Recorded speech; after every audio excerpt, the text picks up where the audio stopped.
Hello, Bruins fans, and welcome back to episode 77 of Bruins Beat, brought to you by CONS Media. I'm Mike with Joe and Jason as always. The gang is back together.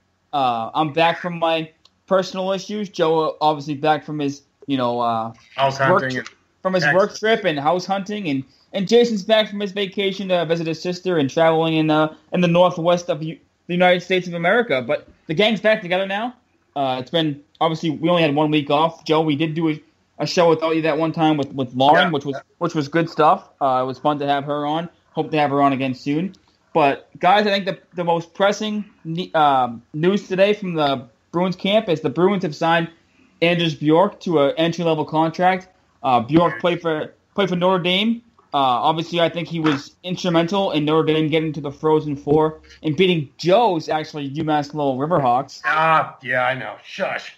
I know, but he was one of the key guys there. I thought he could have pulled a VZ. It was talked about. People were speculating. Yeah, people were speculating about him pulling a VZ. And for those of you that don't know what VZ did, if you haven't been paying attention, if VZ didn't sign with Nashville and had the contract run up and then signed with the Rangers. Obviously, that didn't work out for him well because the Nationals in the Stanley Cup playoffs, which we'll get to later on. But I think it was good that the Bruins signed Bjork, get him under control, get him into the camp, play in Providence, or even make the big club next year. Obviously, with the Bruins have a great prospect pool that Don Sweeney has put together, and I think Bjork adds to that. Obviously, not every single one of their prospects is going to pan out, but the more the merrier. That's how I feel. The more you get into your system, the more likely that you're going to have someone pan out. And I think it was good for Don Sweeney to get this deal done. Does Don Sweeney does he get that big, everybody thinks he sucks thing off him now? I mean, I think he's drafted unbelievably. Well, I think it's a good point, Joe. I think they have a good prospect pool, but some of the major roster moves he has made hasn't panned out yet. So I think it's like no one's going to say that he's off the hook just yet. It depends on how these prospects work out, because say they all suck. I mean, yeah, they have great potential now, but say they all suck, then it's like, what has he done? You know what I mean? McAvoy definitely won't suck. I don't think. Well, I know that. I'm just speaking in hypothetical. No, I know what you mean. I'm going to go back to what Jason Buckley said at the beginning of the year. Have patience, people. They're young, they'll be good. And Jason still doesn't remember it, which is unbelievable, because that's your calling card now, Jason. Jesus. Giving you credit, you can't remember it. Hopefully that air in Big Sky Country helped you out. I know. I remember it. If the Predators win the Cup, that's game. I'm gonna be looking like a genius. Got a place to bet in Vegas. Joe, me and you were in all doom and gloom, and Jason's like, guys, the future is bright, and we were like, no, Jason, they suck right now. And actually, Jason's seems pretty good right now because their prospect pool has been good. And like I said, I'm not saying Bjork's going to be a stud. I'm not saying he's going to be the savior of the team next year and get them deeper into the playoffs. But I think when you add another prospect with potential to the team that people have been talking about the Bruins prospects for quite some time now, you're bound to get some of them to work, right? Well, they got depth now. You want depth, youth, ready for the turnover. When the other guys getting older. So with JFK, with McAvoy, with him, with DeBrusk, Sijin, he's doing good. Zaboral, I mean, they're all going the right direction. So even if half those guys pan out, it was successful. Exactly, like you said, you just rattled off about 7 or 8 guys, and that's just off the top of your head. Obviously, if you went deeper into the prospect pool, you could probably pull out a few other guys. I can't go that way because I wasn't trying to crap on you. I was just saying that was just off the top of your head, which is good. But obviously, if you went deeper into it, you could say, okay, there's a couple more guys too. And like you said, if half of them pan out, that's good because obviously you know how the NHL draft works. It's a crapshoot. It is a crapshoot. After the first probably 5 picks, it's tough to get a top end talent in the draft. Obviously, as you see now, Bergeron, Krejci, some of the best Bruins players they've had recently have been 2nd, 3rd round picks. So obviously, the more prospects they have, the better the team can be going forward. And if they can get more prospects in, they hit on more and go from there. The future does look bright right now, and I'm hoping that it's not just a flash in the pan for the future. But then you even look at the Providence Bruins and how they played. Yes, they lost to the Syracuse Crunch in the Eastern Conference Finals, but they made it to the Eastern Conference Finals, and no one even thought they were going to make it that far. So I think it's good. Played net. What did you say, Subban played net? Yeah, he did in the last game, didn't he? So I think in the last game, yeah, because they were looking for something. They were looking for some sort of spark against the Crunch because the Crunch were McIntyre. I mean, that's good too. A good story about him too. So. Yeah, McIntyre has been playing great too. I mean, there's just so many good things hoping to come for the Bruins' future, and I think Anders Bjork is just another good sign. Like you said, they have Bjork, JFK, McAvoy, even Carlo. I'm going to throw Carlo into that mix too because he was a rookie last year. I mean, they have so many young guys coming up into this Bruins system that you hope, like you said, Joe, half of them pan out. It's great. That's what you know. How did he do with when he got called up? I don't think. Well, the problem with Sinishin's team was that they made it pretty far into like in their Canadian league. So once he got called up to Providence, they were mostly in the middle of the playoffs. Gotcha. So they didn't want to throw Sinishin into like the fire in the playoffs, but Providence had a decent amount of injuries though, so they had to throw Sinishin in there, and he did okay. But like obviously, I think next year is going to be his year to play in Providence. Like DeBrusk played in Providence this year, and that was the other pick they had. It was Sinishin and DeBrusk. So I think Sinishin's going to have his time to play in Providence, and I think DeBrusk is going to make the main roster next year. So I mean, but like you said, a lot of things to look forward to, and I'm pretty excited about what's going to happen in the future. Who does not come back on this team next year? Who does not come back? Schaller and Hayes at the very least. Well, Hayes definitely gone. Schaller, why would he be gone? It's going to be a competition. Well, I meant guys are not even going to give a chance. I mean, like, just get rid of completely. Oh, Hayes and Bolesky hands down. And Lyle's gone, right? Lyles is going to be gone, and I also think Spooner's going to be gone. Oh, thank God, please. I really do. I think with all these guys that the Bruins have signed, I just can't see Spooner being on this team next year. I really can't. And we've talked about this pretty much majority of the shows, but I mean, the writing's on the wall. It seems like Vegas wants to, there's reports came up today from Pierre LeBrun that Vegas can, sign players restricted and unrestricted, and Spooner is a restricted free agent. So if Vegas signs him, I guess what happens is that it counts against the draft that Vegas has. So say Vegas signs Spooner, that's the Bruins player they have to take in the draft, which I thought was interesting.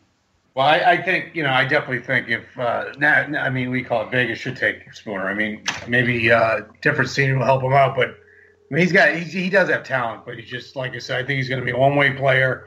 I mean, Vegas probably just needs to put asses in seats and get goals, you know what I mean? So, I mean, if I was down, I'd take a flyer. He just is definitely one I would stay here for sure. Yeah, it's just time for him to move on. I mean, he's changing scenery. Happy trails, Spoons. Right, and it's not like you said. It's not like he sucks. He's a good player, but I just think his time has come in Boston. Pretty much like how Claude Julien's time came in Boston. It's always time to move on from someone, and I think Spooner's it, and I think Bolesky's it too, as Jason said. But to be honest, I did talk to Jimmy Murphy recently, and he was saying that he wouldn't be surprised if Bolesky came back and had a fire lit under his bottom and played pretty well next. Yep. Bottom. Yep, he has a fire lit under his bottom. His butt. You can say ass, man. We're all over 16 years old. We can say the ass. Jesus. Michael's bottom. Here we go, Joe, trying to already make jokes with me already. Oh, his bottom. Haven't even been back for 10 minutes yet, and Joe's already getting on my case. No, what I need to really, I still can't get over how far the Ottawa Senators went. I guess the Bruins weren't as we thought. Speaking of that, we actually talked with Lauren about that, and obviously, this is when Ottawa's playing Pittsburgh in the conference finals, and obviously they made it to Game 7, double overtime against Pittsburgh. And I was saying that too. People didn't give Ottawa enough credit. And yes, they're boring. Yes, their style of play sucks. But clearly it was working for them, and they made it that far, and they put Pittsburgh on their heels. Pretty much obviously they got blown out one game, 7-0 against Pittsburgh. But besides that, every game was close. I heard a joke. They said if Ottawa won and they did the 1-4-1, they did the 1-3-1 in the handshake line, they were going to lose their mind. I heard that. I was like, that was pretty funny. But the good news department, being a cancer survivor myself, it was good to hear about Craig Anderson's wife. So kudos to her and great recovery on that. It was good to hear right before Game 7 that happened. So that was a nice story. Yeah, I do think that Ottawa made the Bruins look pretty damn good because the Bruins lost every game to Ottawa by 1 goal. People seem to forget that. It was by 1 goal. Majority of them were in overtime. What about Pittsburgh's 7-0 slap of the head? Oh my God, I couldn't believe that game. I couldn't believe it either, but it was 1 game. Ottawa was pretty much winning every other game. They were going to hit the wall eventually, right? They were playing tough everybody, and they're going to probably hit the wall because they're not skill-wise. They're not that good. Outside Carlson and a couple other guys, you know what I mean? So they're going to probably hit that wall eventually. I mean, Carlson, if they made it to the Cup final, he's probably going to get Conn Smythe. I mean, he's pretty sure about it. He was on fire this playoffs. He was the best player by far, I think, personally. I'm going to do kind of cool segue right now. So I saw that someone on the Ottawa Senators pulled a Sean Thornton and was spraying Sidney Crosby with the water ball, which I always find funny. Very true. Very true. I saw that. I saw that on Twitter. It happened. Now, I don't know. Can we give Sean Thornton a couple? He's retired. He officially retired today. And did he? I must have missed that. He took a job with the Florida Panthers. Yes, he took a job with the Florida Panthers. I was surprised because I thought he was coming back to Boston. So I thought he was too because he comes back to Boston every summer and he actually has a house in Charlestown and I guess he rented it out to Riley Nash last year. Yeah, I guess. I read in that article that I posted from Andrew Thompson that I guess Bruins offered him a job. He turned it down, which I guess end of the day, wouldn't you want to be in Florida rather than Boston? Well, I mean, you think about it this way, right? He could probably have the best of both worlds where he stays in Florida for the winter and then comes back to Boston in the summer. Right. So maybe he is doing both. I mean, he's foundation and everything too. So just a couple good memories about Thornton, as we have a few minutes. I mean, when he kicked the living crap out of Matt Cook, that was a beautiful thing. Him, if you remember the Stanley Cup final when he was not in the – I don't – maybe it wasn't the final. Maybe it was a playoff series. I can't remember what playoff series it was. Maybe it was Tampa. They took him out of the lineup for a few games. No, it was Vancouver. Took him out of the lineup, and then he came back and just sparked the team. Do you remember that? Yeah, it was when Horton went down, and they put Thornton. Okay. Yeah. And they put Thornton back in, and he changed the series around because he was tossing his weight around, and he was, and trying to intimidate all the best players on the Canucks, and I think it was the turning point of the series. Oh, for sure. And he's, getting people's faces, yapping, and all this stuff. That's what they needed because they were kind of getting close to flatline when they were down 2-0. So, he was. I met him a few times. Great guy, great player. Just blue collar guy and all this stuff. He was a typical Boston guy. He really was. Like you said, blue collar guy, knew his role, did it well, didn't complain, shut his mouth, and went out there and just played hard for the city. Did whatever he could for the team. He was a great guy in Boston, and obviously the Bruins fans loved him. I mean, they started the whole Dan Marleau line. Obviously, I know it wasn't just Thornton; it was with Campbell and Payet too. But I mean, how much love the Boston Bruins fans showed Thornton. You can just see how much impact he had on the team and the city. I mean, he was great for the city. But I mean, you see how much, especially after the marathon tragedy and all that stuff. Him and Ferentz wearing the Watertown caps and all that stuff, the Watertown Police.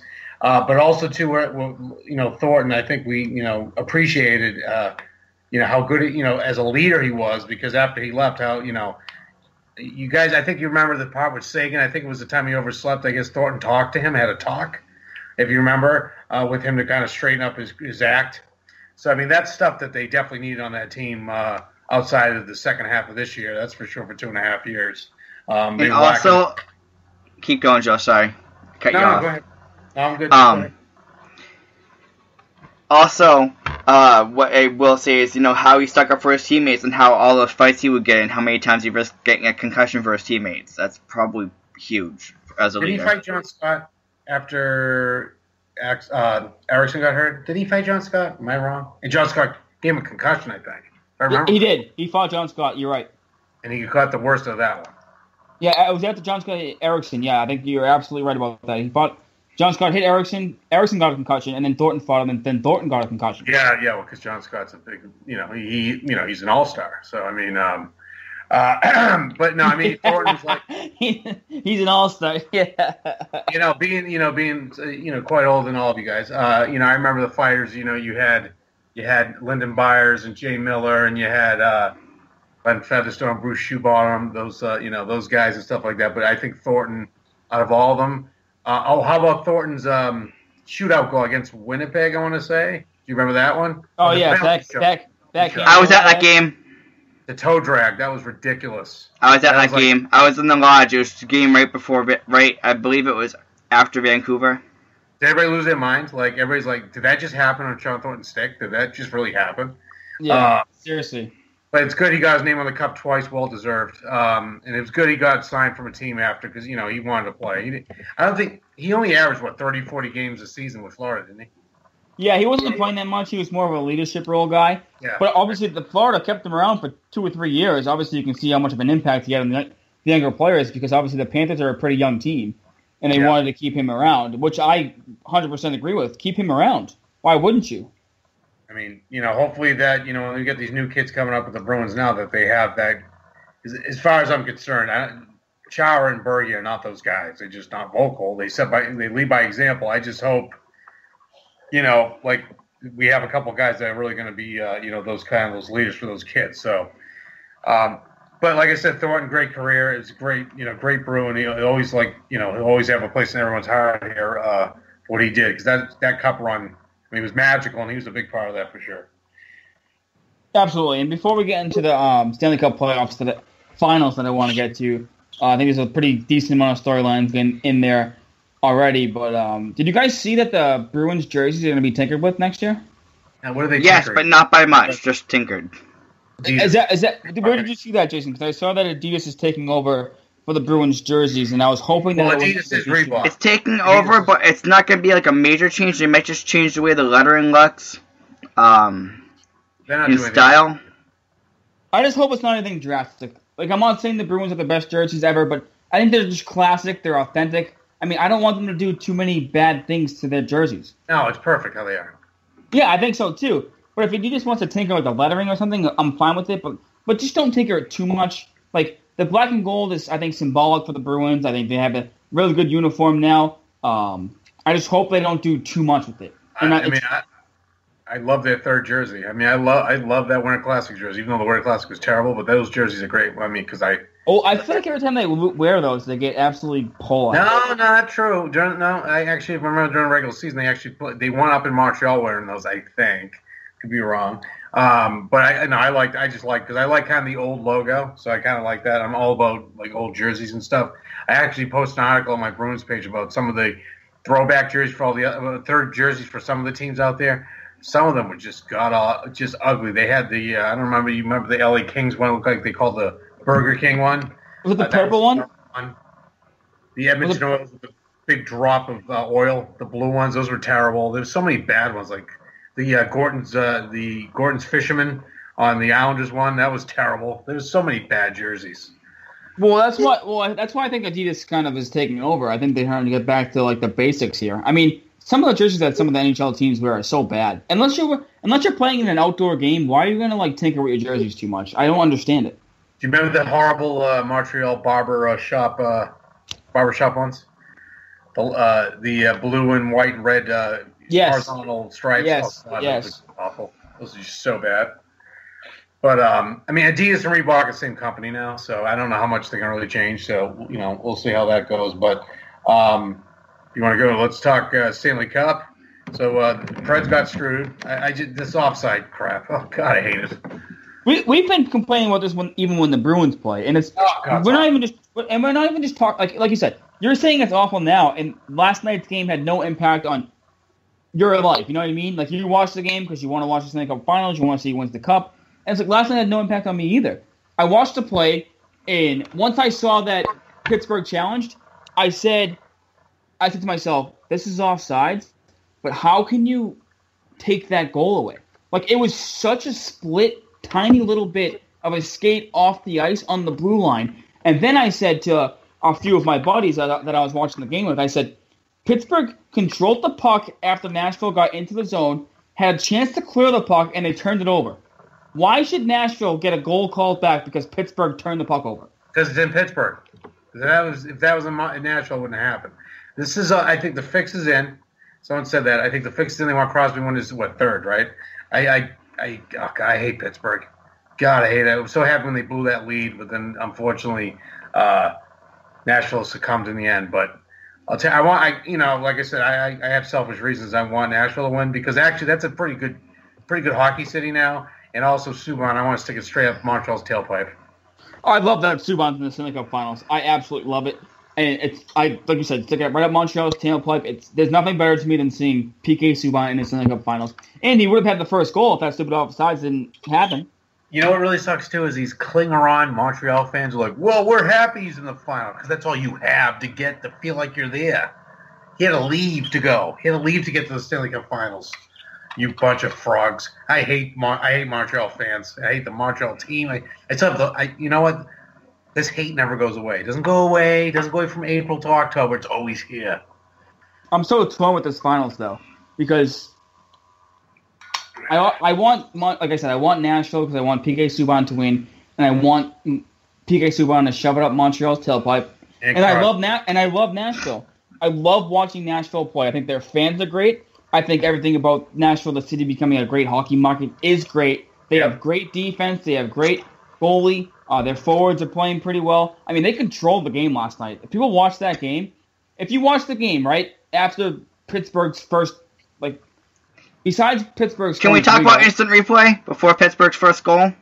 We did. Do you really want to get this started? Not jump in? Should we go back and should we do instant replay of the show and go back and review what Mike and I just said? Yeah, listen, you're not listening? I'm listening. He's on Wyoming time. We were just talking about replay for a solid 5 minutes. Where have you been? Zoned out, I guess. But no, that replay on that play with Forsberg, that needs to go. The instant replay like that needs to go. It does. I think it's so ruining too. the game.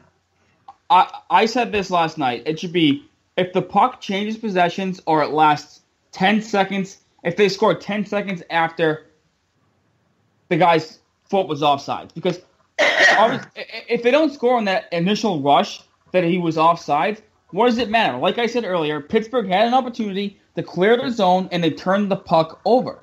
Why should Nashville be penalized for that? They shouldn't. All right, so I didn't see that. So they did have an opportunity to clear it, and they still didn't, and they still reviewed it. I'm sorry, what's that? So Pittsburgh had an opportunity to get the puck and get it out of the zone. Yes, and the defenseman turned it over. So I think they mentioned this on Felger Mass. That's one right there that your opportunity to go back and review dies. As soon as your team handles the puck, it's over. Right. He could have iced it. He could have flipped the puck out of the zone. But no, he made a bad pass that Phil Forsberg picked off and then passed to Subban, and Subban scored. And then they challenged for offsides 20 seconds before that play even happened. Why should that be allowed? I think instant replay destroys all sports. I mean, honestly, God, it's awful. It's just awful. And, the Bruins, we got hosed. If there's one thing with Mike Felger that I agree with, just can instant replay unless if it comes to flopping. But use the flopping after games. He brought that up today when I was listening to the show, and I said to him, at this point, I can live with missed calls. Just can instant replay. I just saw someone say in the chat room, Kathy said, I hope PK wins it and he'll bring the cup back to Montreal. I don't think he's going back to bring anything back to Montreal. I think he's really done with them. So, because they got, they trade him because he didn't, let him in on his did you see his interview? What? He did? No, I didn't. Did he say he was going to? Well, no, he said, I don't know why I'm not in Montreal, but honestly, I don't care. Yeah, he's never going back. He's got real bad taste in his mouth, but I don't blame him because when he did his whole Children's Hospital thing and Montreal felt slighted because they couldn't get the publicity. Oh, screw. You know what I mean? I assume it's 6 right up the tailpipe. Like I said, I didn't like Subban because of the laundry he wore against the Bruins, but as a player, I respect him. I thought every time he got the puck at the point, how many times did we just go, oh, God. Like, you're ready just for the laser beam to go by whatever Bruins goalie was at the time. He did it, what? Was it in the Montreal series? Didn't they go game 7? Yeah, game 7 went to OT. Scored in the last, minute when Patrice Bergeron got called off in 2011. Yeah, for high sticking. High sticking. Do you remember the anxiety we all have when he scored that goal? We're like, are you kidding me? Is this really happening? And that was an absolute laser beam, too. Oh, God. So, yeah, it was that was disgusting.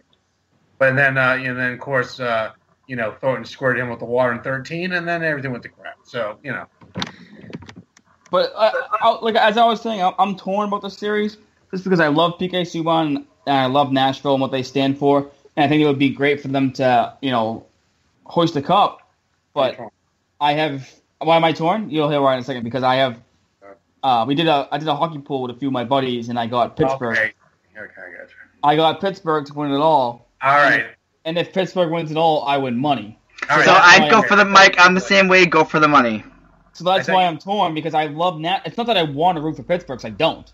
Okay. Good. It's just that if they win, I win money. So it's like that's why I feel like this Stanley Cup Finals is a no-lose situation for me because if Nashville wins, PK Subban rubs it in the face of the Canadian fans, and if Pittsburgh wins, I win money. So that's why that. So it's not like I'm rooting for Pittsburgh. I'm just watching and enjoying the Stanley Cup Finals. I thought you had like Cindy Crosby boxers or something that you wear. That's why you wanted. Oh, Joe, come on! Don't. I can't believe you would even say that about me.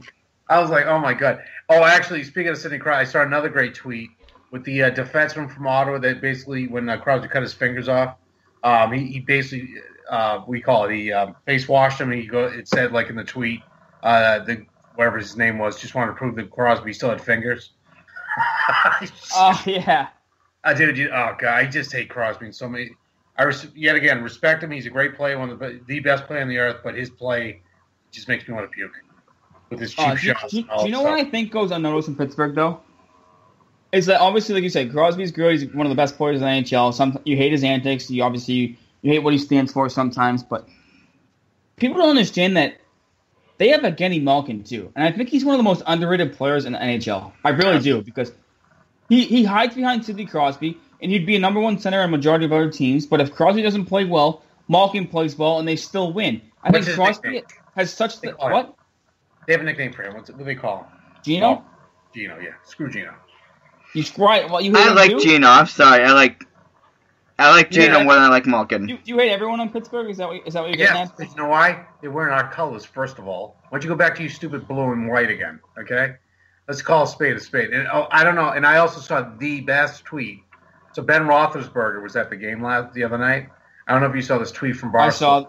I saw this. Did you see it? Did you see that? Did you see it was Ben Roethlisberger is the biggest predator in the building. I was like, and then I retweeted it, and it said, "Ladies, stay away from the bathrooms."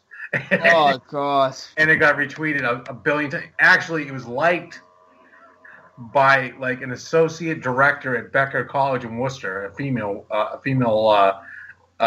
we call it director. I'm like, that's not something you want to like, I don't think,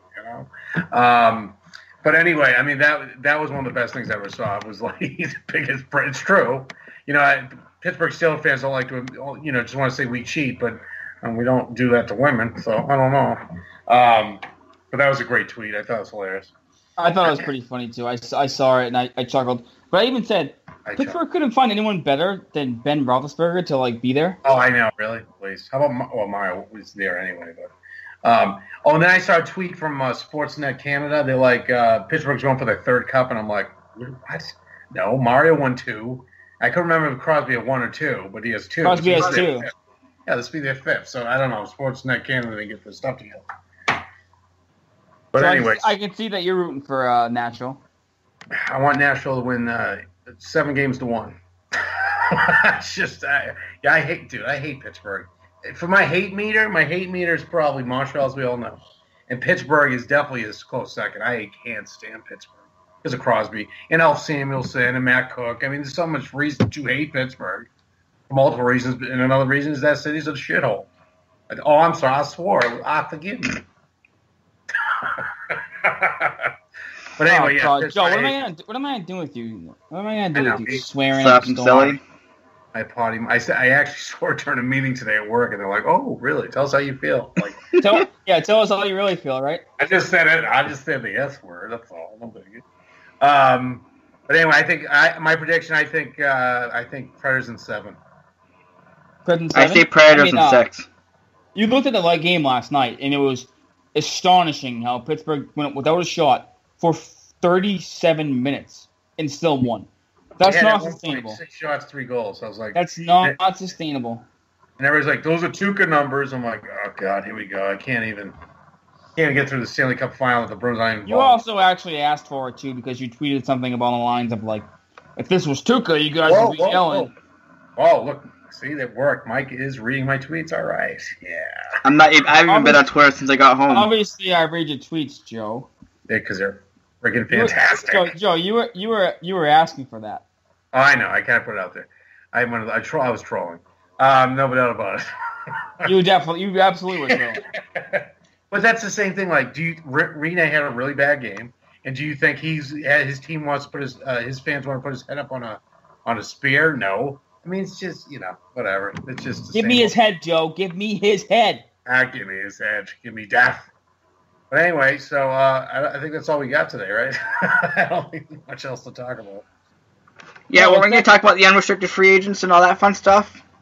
Let me save it. Got plenty of time. I think we can save it for next week, Jason. Obviously, it's just tough right now, tough spot because the Stanley Cup playoffs are still going on, and the offseason news it hasn't been really picking up. I was actually shocked that the Bruins signed Bjork because I was like, wow, there's usually no news that comes out, and obviously, I didn't even know. I was like, because there's usually no news that comes out during this time because the Stanley Cup Finals are going on. So obviously everyone's like tuned into that, and they don't want to bother the Stanley Cup Finals, which I get. But signing Bjork, I thought was a big step in the right direction for the Bruins. I loved it. I love it. I just, like I said, if you look at that meme I have on my page, I just found on from Days of Yore, they show all the signs and they show Vince McMahon from WWE falling over in amazement. Pretty funny, Days of Yore. But yeah, check that. I mean, that's just how Bruins fans are right now. It's like the future is bright.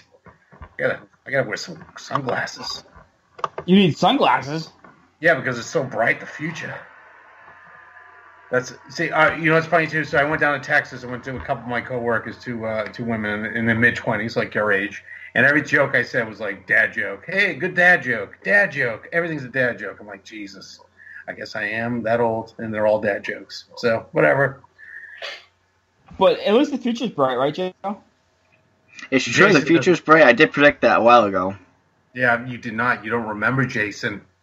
I don't remember half of what I said. If you ask me what I did last week, I tell you I don't remember, even though I probably do. Yeah, you do. You were in Wyoming. So, there you go. Wrong. I was surrounded by mountains. So what's up with the? Okay, so how many beers? Were you smoking that reefer out there, Jason? No, but for everybody that heard, I'm going to say this right now. My mom went to Wyoming her first time, didn't see one bit of wildlife. 30 minutes into my vacation, I saw a moose. And from that point forward, I saw a moose. I videotaped a moose from 20 feet away. I saw a grizzly bear nursing cubs, 2 black bear, a ton of elk, and a lot of bison. Wait, none of these animals charged at you? Nope. Well, I did see one video you posted. I don't know if it was you or your friend Jason, where the bear was coming. And you guys were just like, close that window. Oh, that was my sister's friend. Okay, she's like, I'm closing this damn window. Yeah, and you showed but she loved it. Jason, as Bruins fans, you know not to poke the bear, right? Yeah. Right, correct. Right. But when you can see a grizzly bear up close through binoculars and actually watch it in the wildlife, there is nothing more incredible than that. Nothing. Okay, that was kind of a contradiction. Looking at a grizzly bear up close with binoculars. Well, you can't get that close. Let's be logical here. You can't get that close to a grizzly bear. It's gonna kill you. You're like, is this the Bruins victory bear? Oh, he ate my arm. You're like, you don't want to do that. So it's kind of like Sean Thornton killing people. Is what you're getting at. Yeah. All right, I think we're going off the rails. I knew we were going to. I was just waiting for it. Oh, I know, but no, your pictures were amazing. They were great. I mean, big. And by the way, I wouldn't call that the Northwest, Mike. Just to say, I don't know when you looked at the map. What? Wyoming's in North? Oh, actually, no. Wyoming's not. No, you know what I was thinking of? I was thinking of Montana. That's what I was thinking of. I don't know. If you look at a map, Mike. Jackson Hole is closer towards Utah. I know. No, I now that Joe's saying it, I understand. But at the time when I started the show, I was thinking of Montana. So that's why I was thinking. That's why I was thinking Northwest. It's the mountain region of the western United States. Let's just call it cowboy country. Yeehaw. Did you see any cowgirls? Lots. Really? A lot of women out there? Really? Yep. Wow. Were they all one ranch and did you herd them? Oh, that's too funny. I'm not going there. I'm keeping that with myself. All right, to all female fans out there, it's a joke, and it's probably terrible of me to say. But Jason, that's what he is. He's got the magnetism, the Buckley. There goes Joe with his dad jokes again. Yeah, probably. Hey, it's the truth. It's the truth. I don't hide it anymore. I'm awesome. Hey, women love me. It is what it is. Hey. You know what? It's like, they stick to you like glue. Hey, it's not your fault. Hey, you just gotta have fun with it. Okay. I think it's completely off the rails. To recap the show here for a minute. and as Bjork signed with the Bruins, I think it's a great move to see what happens with the future with him. I think he will make the big club next year and be on a line. I'm hoping on a line with Bergeron and Marchand. I'm saying Bergeron and Marchand. That's my hope personally. I mean, obviously everyone's going to have different opinions on what the line should be next year, but we have plenty of time to get into that.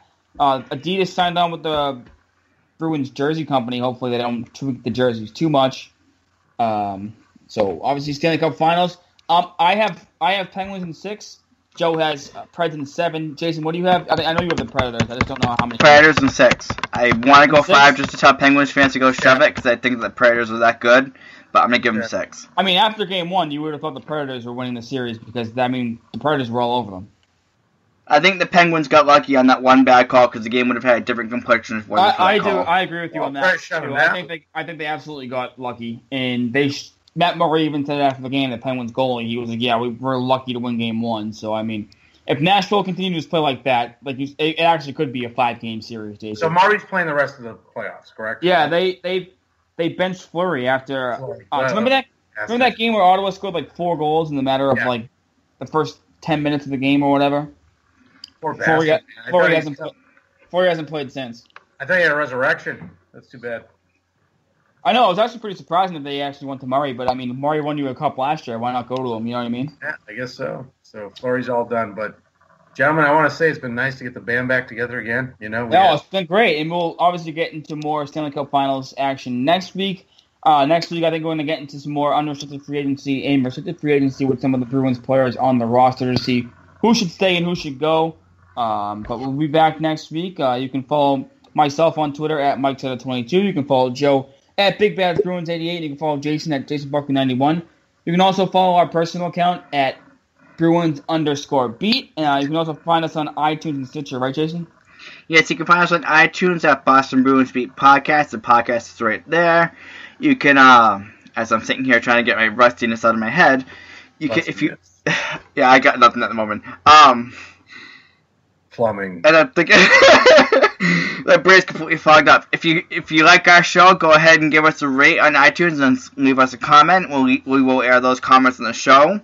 And thank you very much for listening to us. Yeah, Yep. And we'll be back next week with more Bruins-related stuff and Stanley Cup playoff breakdown. We'll be back then. Go Bruins. Go Bruins. Good show, gentlemen.